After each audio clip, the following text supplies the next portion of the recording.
Hello everyone and welcome to BrainQ. So the first 10 days of the September could be noticed as the diplomatic adventure where we have seen that the Prime Minister Narendra Modi first visited Jakarta, Indonesia, and then there were the happening of G20 summit that was held in New Delhi. So, at the invitation of the President of Indonesia, the Prime Minister Narendra Modi first visited Jakarta to attend the 20th ASEAN India Summit and also the 18th East Asia Summit that was held from 6th and 7th of September. This summit was important in a sense that last year only the relationship between ASEAN and India has been elevated to the comprehensive strategic partnership. And in this summit, the Prime Minister Narendra Modi witnessed and also reviewed the progress of the relation between ASEAN and India and also gave the direction for the future course. And as we all know, that India's relation with ASEAN is one of the major, or the I would say the central pillar of our Act East policy. So to understand a little bit about the history of ASEAN and why this summit was really important, ASEAN, or we could say Association of Southeast Asian Nation, was basically established on 8th of August 1967 in Bangkok, Thailand, by the signing of ASEAN Declaration or Bangkok Declaration by the founding fathers that were Indonesia, Malaysia, Philippines, Singapore, and Thailand. This year, the ASEAN Summit was under the leadership of Indonesia, and the theme was ASEAN Matters Epicentrum of Growth, wherein several meetings were organized. And one of the meetings, for instance, ASEAN Indo Pacific Forum was held, wherein the major focus was given on the Indo Pacific region and its development. So now I am going to speak about India and ASEAN Comprehensive Strategic Partnership. So the India and ASEAN Comprehensive Strategic Partnership aims to further improve as well as to deepen the cooperation in the areas of cybersecurity, digital economy, maritime exercises, and also in new and emerging areas of cooperation to enhance and also to improve the relationship between the ASEAN members and India. The first ASEAN India Defense Minister meeting was held in November last year, and in this year, in the month of May, the first maritime exercise was conducted between India and ASEAN member countries.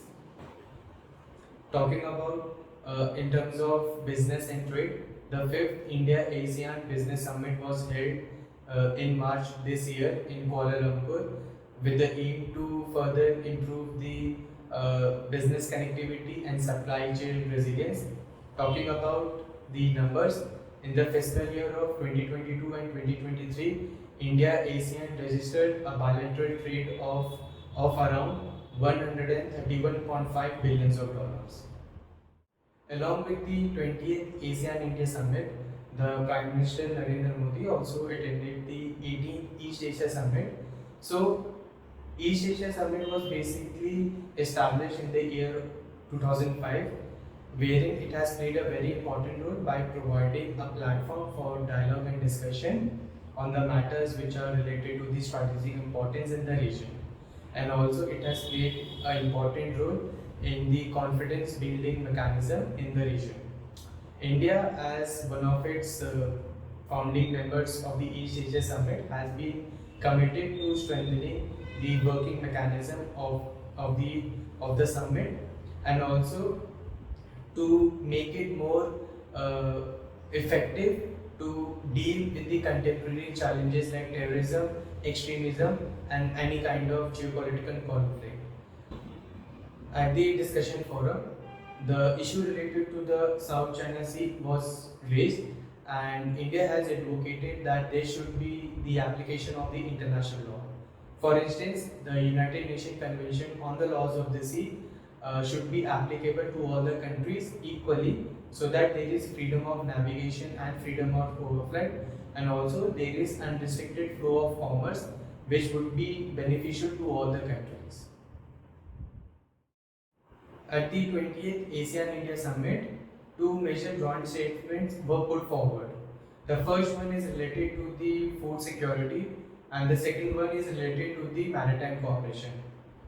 In terms of food security, firstly it talked about strengthening of cooperation on food security and nutrition through promoting trade and investment, capacity building, and also research and innovation.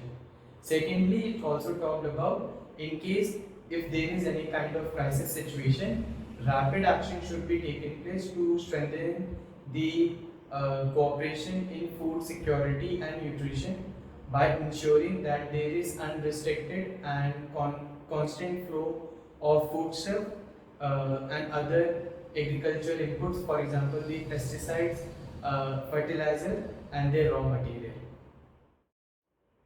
Now talking about the second joint statement, that was the maritime cooperation. So firstly, steps should be taken to strengthen the ASEAN-India cooperation on maritime safety and security through confidence building mechanism and cooperating and sharing best practices on disaster relief, humanitarian assistance, and any kind of search and rescue operation. Secondly, to promote cooperation and coordination between the maritime authorities and law enforcement agencies through dialogue, and also to promote cooperation in the field of blue economy in order to ensure the sustainable development of the marine resources, marine biodiversity, and also ecological conservation. The last point that I am going to discuss about are the points or suggestions that were put forward by the Prime Minister at the 28th ASEAN India Summit. The first point is related to the connectivity. As I have already discussed about the maritime cooperation, along with this, the further steps should be taken for the creation of the multimodal connectivity and economic corridor that connects the Southeast Asia with India, West Asia, as well as Europe.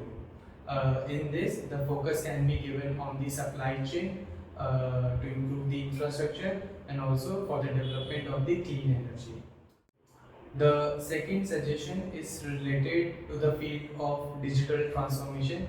In India, as we all know, that the government has given much attention for the creation of the digital public infrastructure and as well as the cyber security.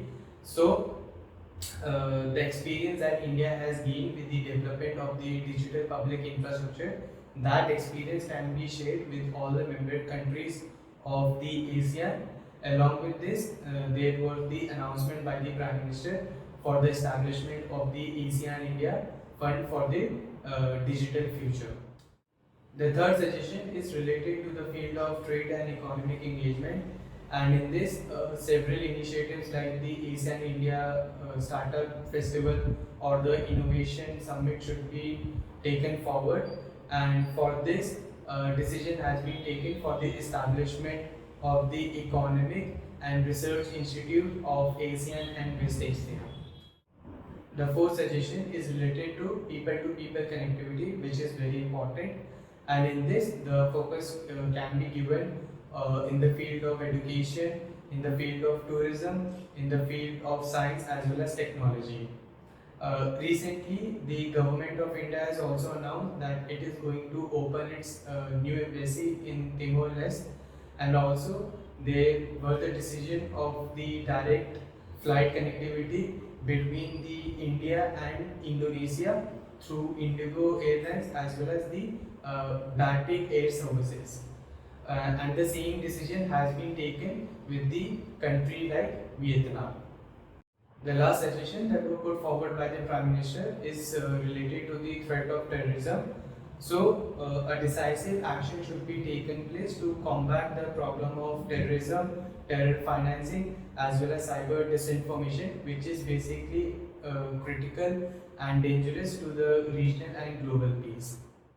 So, this was all about the 20th ASEAN India Summit and the 18th East Asia Summit that was held in Jakarta, Indonesia, the discussions and the two joint statements that were put forward, and also the suggestions that were put forward by the Prime Minister Narendra Modi at the summit. Uh, do let me know your thoughts in the comment section, and please like and subscribe to this channel, and I hope you like this video. Thank you.